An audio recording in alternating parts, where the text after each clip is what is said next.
चलिए बच्चे लोग सुनेंगे इधर, है ना। आप लोगों को हम पढ़ा रहे हैं प्रोजेक्टाइल मोशन। और प्रोजेक्टाइल मोशन है, मैंने पिछले क्लास में आपको बताया टाइम ऑफ फ्लाइट के बारे में, है ना। आज हम लोग पढ़ेंगे हॉरिजॉन्टल रेंज के बारे में। किसके बारे में पढ़ेंगे? Horizontal range.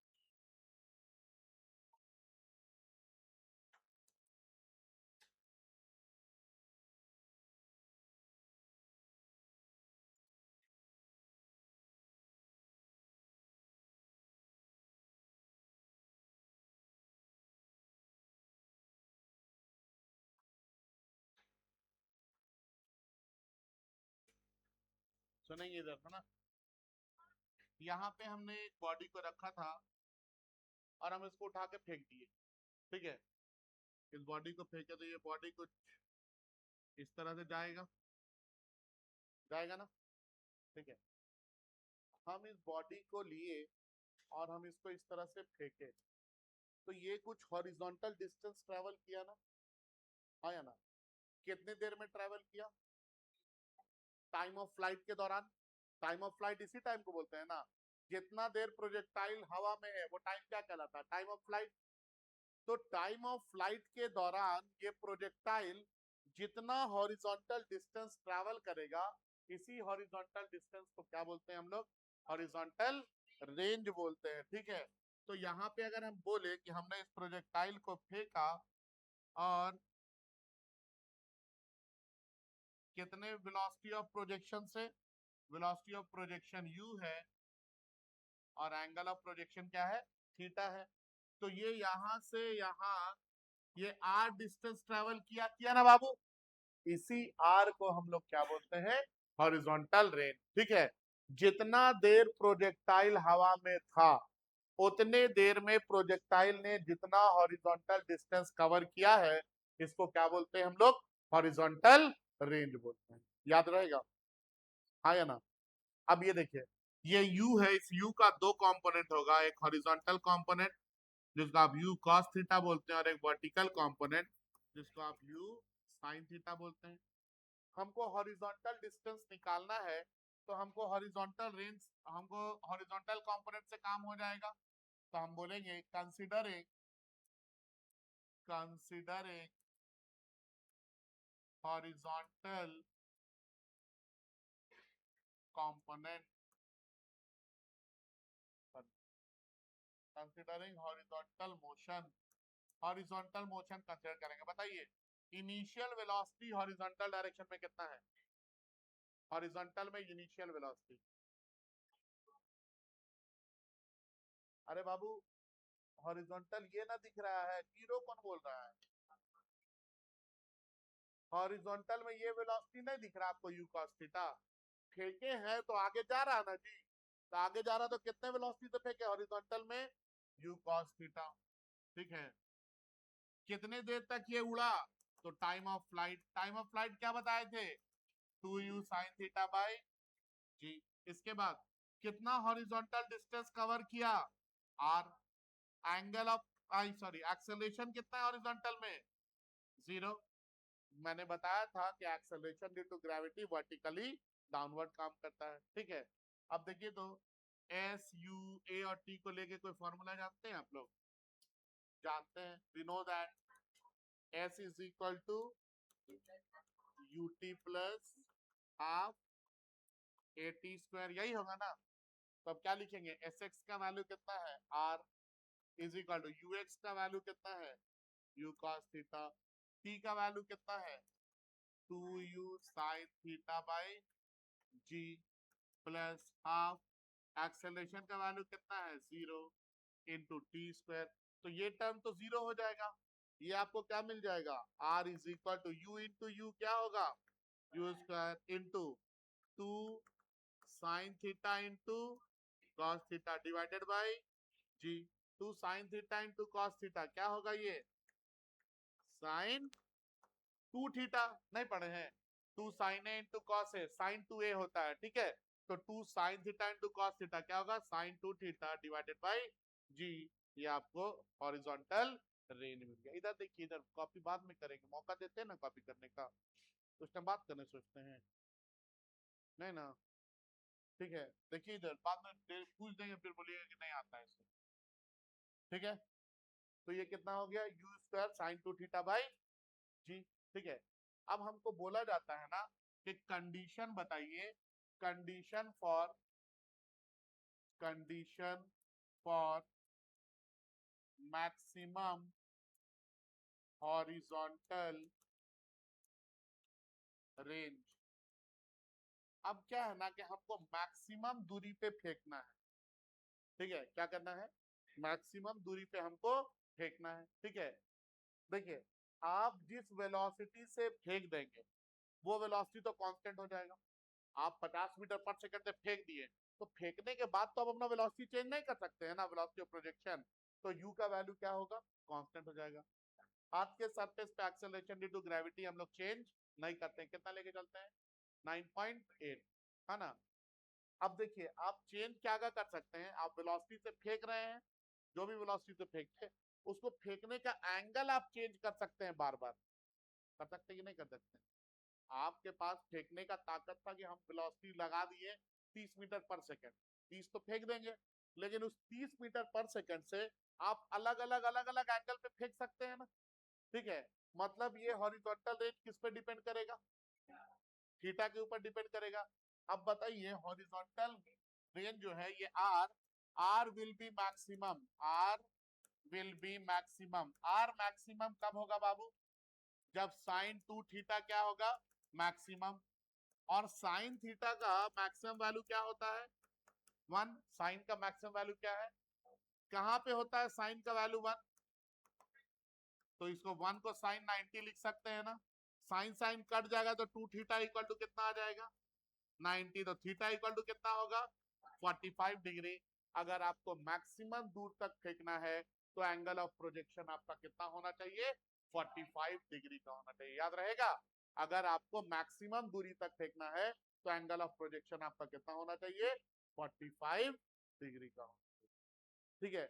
इसीलिए आप लोग देखते हैं अभी जो भी ओलंपिक होता है, कोई भी कॉमनवेल्थ गेम, जो भी प्लेयर्स आते हैं जो लंबी दूरी फेंकने के लिए, है ना, तो वो अपने आप का प्रैक्टिस जो है, सभी का स्पीड तो हो सकता है कि 40 मीटर पर सेकंड की स्पीड से फेंक रहे हैं, लेकिन एंगल ऑफ प्रोजेक्शन जिसका 45 होगा वो सबसे ज्यादा दूर फेंकेगा, समझ में आ रहा है। इसीलिए आप कभी भी कोई चीज बहुत ऊपर नहीं फेंकते हैं, बहुत नीचे नहीं फेंकते हैं, क्योंकि आपको पता है कि अगर हमको ज्यादा दूर फेंकना है तो ऑलमोस्ट 45 डिग्री के एंगल पे क्या करना होगा, फेंकना, समझ में आया। तो मैक्सिमम जो आप फेंक सकते हैं, मैक्सिमम अगर आपको फेंकना होगा तो एंगल ऑफ प्रोजेक्शन कितना रखना होगा, 45। अब बताइए तो आर मैक्स का वैल्यू कितना हो जाएगा, तो आप बोलेंगे सर साइन टू थीटा को 1 पुट कर दीजिए, साइन टू थीटा को 1 पुट करेंगे तो कितना मिलेगा आपको, यू स्क्वायर बाई जी, ये आपका मैक्सिमम हॉरिजॉन्टल रेंज है, ठीक है। तो आपके लिए कंडीशन क्या है मैक्सिमम दूर फेंकने का, कि एंगल ऑफ प्रोजेक्शन कितना होना चाहिए, 45 डिग्री, और कितना मैक्सिमम दूर जा सकता है, तो यू स्क्वायर बाई, समझ में आया बात, लिखेंगे हॉरिजॉन्टल रेंज, लिखेंगे हॉरिजॉन्टल रेंज, देखिए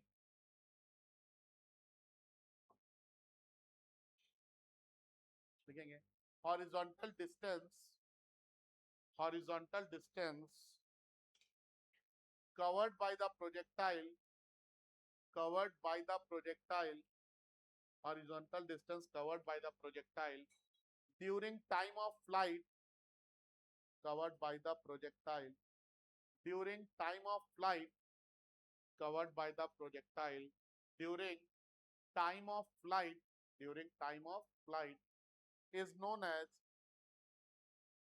is known as horizontal range, is known as horizontal range। फिर हेडिंग में डालिए एक्सप्रेशन फॉर हॉरिजॉन्टल रेंज, फिर हेडिंग में डालेंगे expression for horizontal range, expression for horizontal range, copy कीजिए इसको।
हो गया,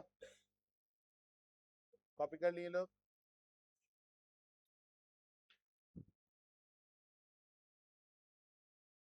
तो कंडीशन समझ में आया मैक्सिमम दूर फेंकने के लिए कितने एंगल में फेंकना पड़ेगा? 45 डिग्री। देखिए क्वेश्चन, देखिए show that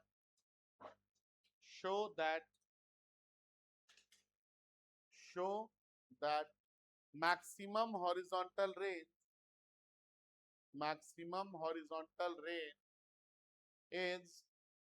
is four times is four times the maximum height reached is four times the maximum height reached is four times the maximum height reached माने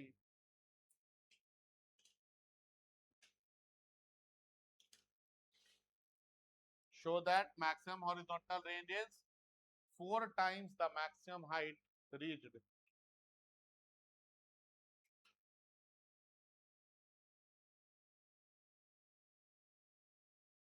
देखिए इधर है ना,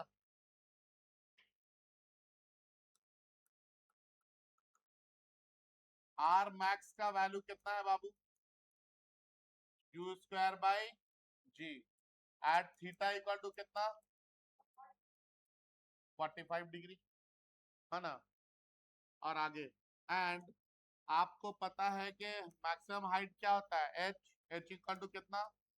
you square sine square theta by 2g। तो जब आपको maximum दूरी फेंकना तो 45 डिग्री पे फेंकेंगे, तो आपका एंगल ऑफ प्रोजेक्शन कितना हो गया? 45। तो यहाँ पे पुट कीजिए 45। एच इक्वल टू कितना आ जाएगा? यू स्क्वायर इंटू साइन 45 का whole square divided by 2g। तो एच इक्वल टू कितना आ जाएगा? You square into sign by 2g हो गया। और साइन 45 का वैल्यू कितना होता है? 1/√2, इसका होल स्क्वायर हो जाएगा, होगा ना। तब क्या मिलेगा? H is equal to u square by 2g into 1/2। 2 into 2 क्या होगा? 4 होगा। तो h is equal to u square by 4g।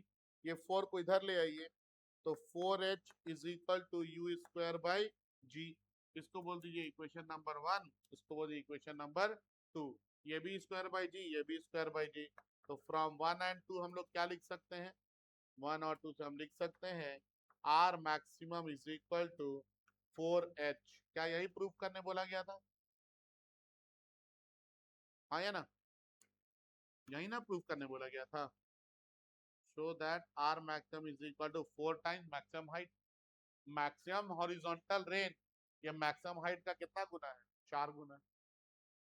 ठीक है, मतलब मैक्सिमम हाइट अगर आप 20 फेंक रहे हैं तो मैक्सिमम हॉरिजॉन्टल रेंज कितना जाएगा? 80 मीटर जाएगा।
हो गया।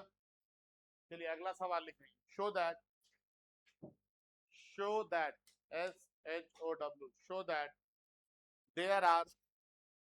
SHOW there are two angle of projection for same horizontal range. Show that there are two angle of projection for same horizontal range.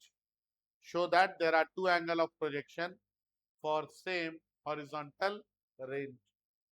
बनाइए।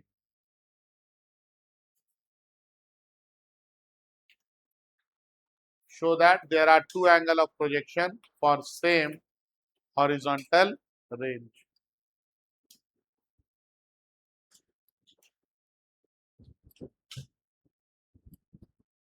क्वेश्चन समझे? नहीं समझे? आपको बोला गया क्वेश्चन में कि हम दो अलग अलग एंगल पे फेंक करके भी बॉडी को सेम पॉइंट पे गिरा सकते हैं। तो मान लेते हैं यहाँ बॉडी है, यहाँ हाथ है, ठीक है, हम इसको उठा के फेंके, पहुंचा, है ना, ये बॉडी है, हम इसको उठा के फेंके, यहाँ पे पहुंचा ये, ठीक है, बोलता है कि एक बार तो फेंके तो आ गया, हम एक दूसरे एंगल पे भी फेंकेंगे तो ये यहाँ पे पहुंचेगा, ठीक है। तो ये आपको बताना है, ये प्रूफ करना है कि दो अलग अलग एंगल पे अगर हम फेंकेंगे तो हम बॉडी को सेम जगह ड्रॉप करवा सकते हैं, ठीक है। चलिए देखेंगे। तो मान लेते हैं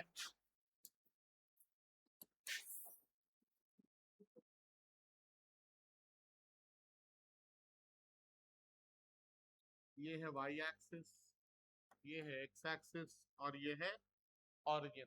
देखिए देखिए ना, मैंने एक बॉडी को फेंका यू वेलोसिटी से थीटा एंगल पे, ठीक है ना,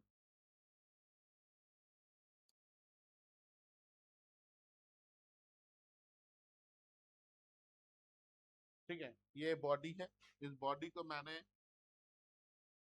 यू वेलोसिटी से फेंका कितने एंगल पे? थीटा एंगल पे। तो मान लेते हैं कि हॉरिजॉन्टल रेंज कितना है? आर है, ठीक है, वेलोसिटी कितनी है? यू है। फिर मैंने उसी बॉडी को इस बार एक दूसरे एंगल पे फेंका,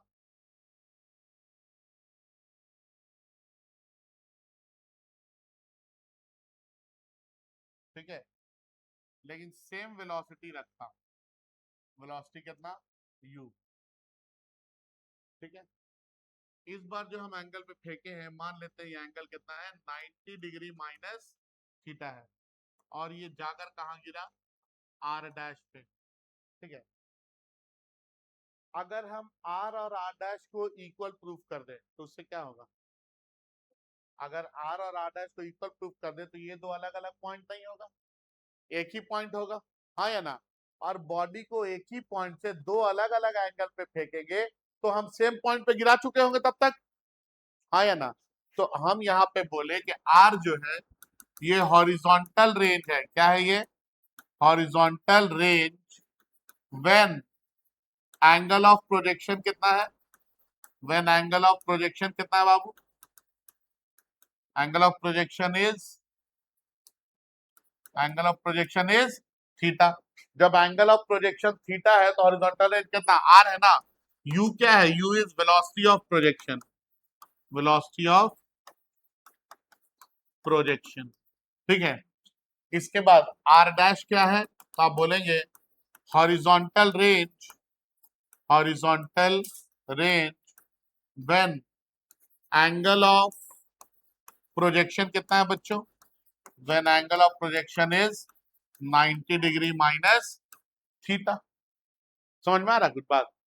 अब देखिए, अगर हम आर और आर डैश को इक्वल प्रूफ कर दें, मतलब अगर आर और आर डैश का वैल्यू इक्वल आ जाए, मतलब ये दो अलग अलग पॉइंट नहीं होगा, दोनों सेम पॉइंट होगा, हाँ या ना। तो हम ऐसा बोल सकते हैं क्या? Here R is equal to u square into sine, angle of projection कितना आर के लिए?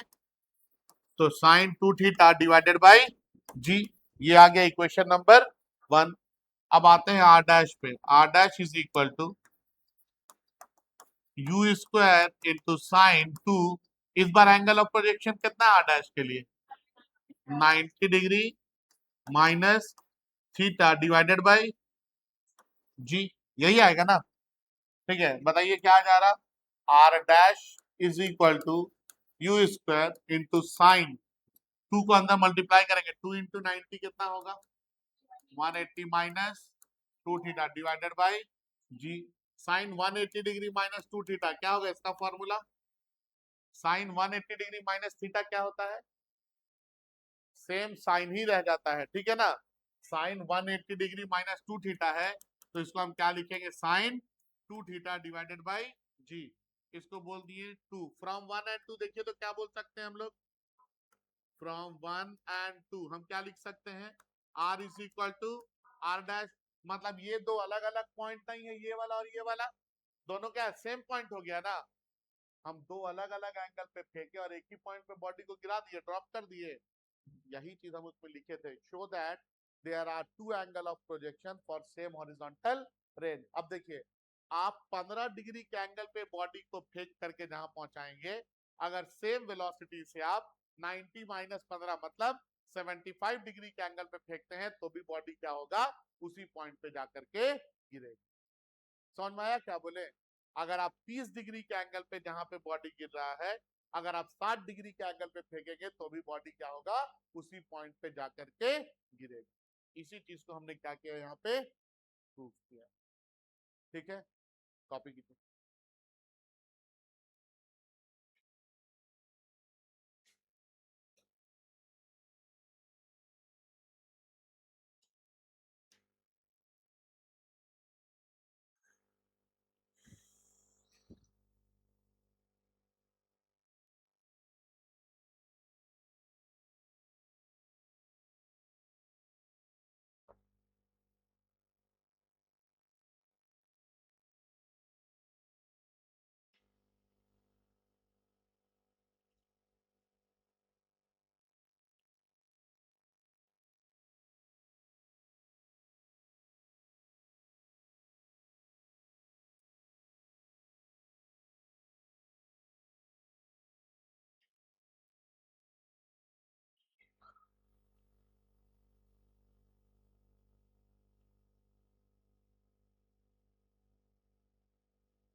हो गया?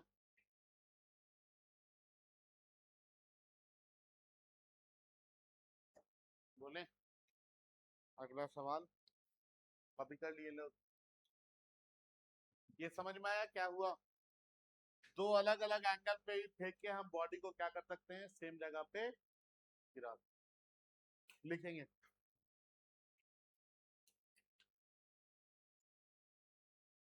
at what another angle, question है question, at what another angle, at what another angle body should be thrown, body should be thrown so that, so that it reaches same point, so that it reaches same point, so that it reaches same point when it is thrown, when it is thrown at an angle of 20 degree, it reaches same point when it is thrown at an angle of 20 degree. Objective में ये question पूछा जाएगा तो बना देंगे। आपको दिया है थीटा का वैल्यू कितना दिया है 20, तो 90 डिग्री माइनस थीटा कितना हो जाएगा 90 माइनस 20 बोले तो 70 डिग्री। ऑब्जेक्टिव में आएगा तो बना देंगे। तो लिखिए अगला सवाल। नेक्स्ट क्वेश्चन समझ गया ना। क्वेश्चन बोला था जितना 20 डिग्री एंगल पे फेंक के पहुंचा है, बताइए अगला कौन सा एंगल होगा जो वहां पहुंच जाए। तो 90 माइनस थीटा होगा, तो 90 माइनस 20 बोले तो 70। ठीक है, लिखिए क्वेश्चन लिखिए।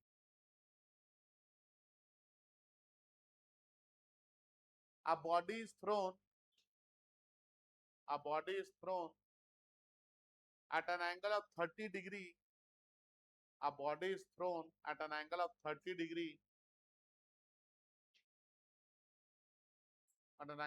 degree from horizontal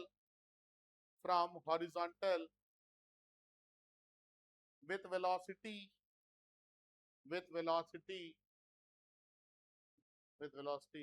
20 meter per second, with velocity 20 meter per second.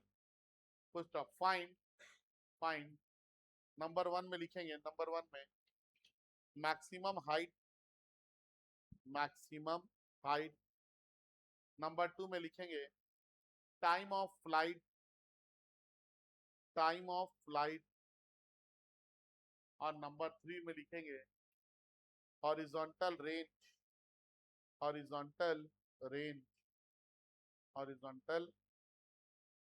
Range.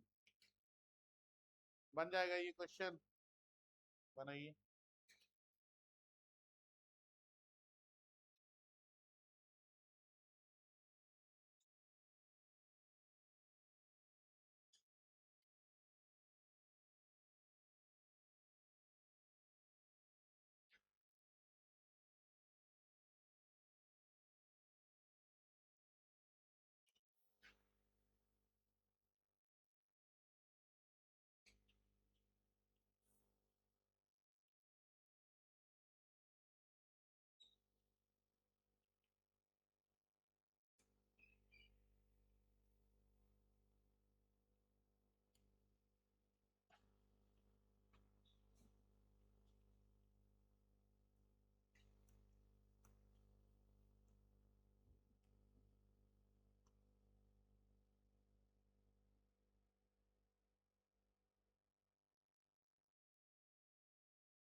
Pen ले लीजिए, पेन।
आपको दिया है वेलोसिटी ऑफ प्रोजेक्शन कितना है 20 मीटर पर सेकंड, एंगल ऑफ प्रोजेक्शन 30। पहला सवाल क्या है बाबू, मैक्सिमम हाइट।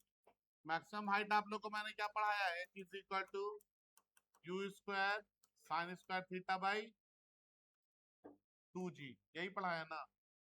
तो h इक्वल टू 20 का स्क्वायर इंटू साइन 30 का whole square divided by 2 into 10, कितना आ जाएगा 20 इंटू 20 डिवाइडेड बाई कितना है ये 20 इंटू साइन 30 का वैल्यू 1/2 का होल स्क्वायर, ये 20 कट गया, 20 इंटू 1/2 का स्क्वायर कितना का 1/4, 4 1 जार 4 5 जार, कितना आया 5 मीटर आया ना। इसके बाद दूसरा सवाल क्या था, टाइम ऑफ फ्लाइट बताना था, उड़ने का टाइम। तो t इक्वल टू कितना आ जाएगा 2u sine theta by g। तो 2 इंटू 20 इंटू कितना साइन 30 डिवाइडेड बाई 10, 0 0 कट गया, 2 दूनी 4 और साइन 30 का वैल्यू 1/2, कितना आ गया ये टाइम ऑफ फ्लाइट 2 सेकेंड। तीसरा क्या है हॉरिजॉन्टल रेंज, यही है ना। तो r इज इक्वल टू क्या होता है u square sine two theta by u बोले तो 20 का square into sine 2 into 30 divided by 10, 20 का स्क्वायर कितना होगा 400 बाई 10 और साइन 2 इंटू 30 कितना 60, मतलब √3/2, 0 0 कट गया, 220 आर, कितना आ गया 20√3 मीटर। ठीक है, इस तरह क्वेश्चन मिलेगा स्कूल के एग्जाम में तो बना देंगे। कॉपी कीजिए।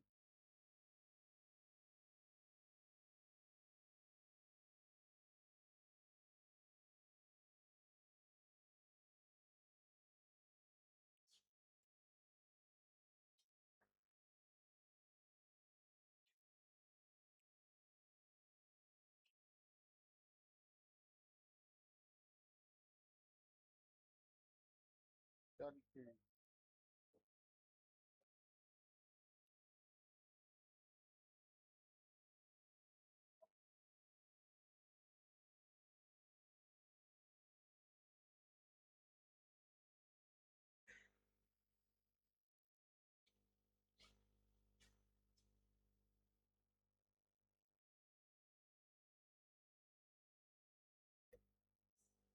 लिख लिए बाबू।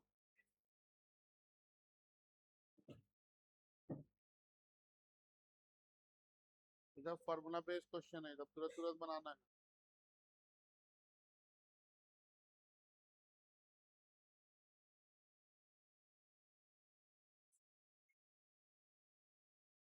क्या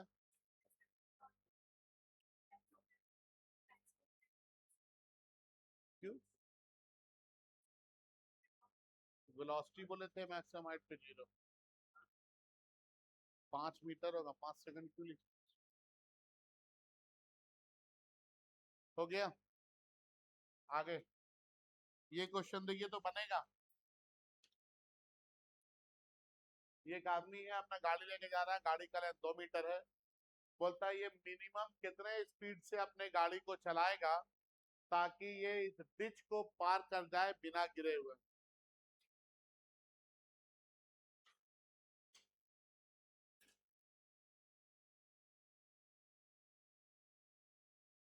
इस गड्ढे में नहीं जाना चाहिए, तो स्पीड आपको बताना है। एंगल ऑफ प्रोजेक्शन तो दे ही दिया है कि 15 है डिग्री, तो 15 डिग्री पे जाके उड़ेगा।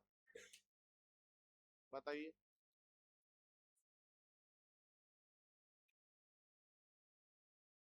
कितना मिनिमम स्पीड रखेगा।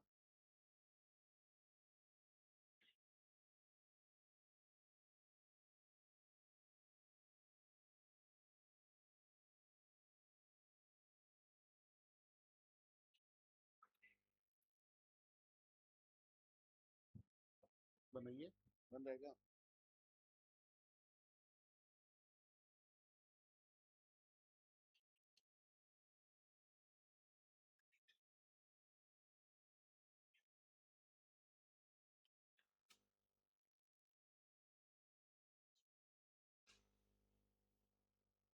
मिनिमम कितना स्पीड से ये अपना गाड़ी चलाएगा ताकि ये डिच को पार कर जाए बिना ग्राउंड में गिरे हुए।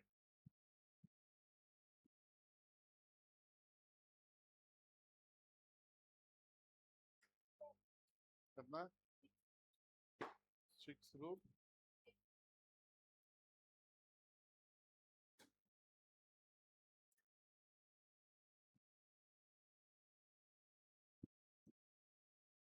देखिए इधर,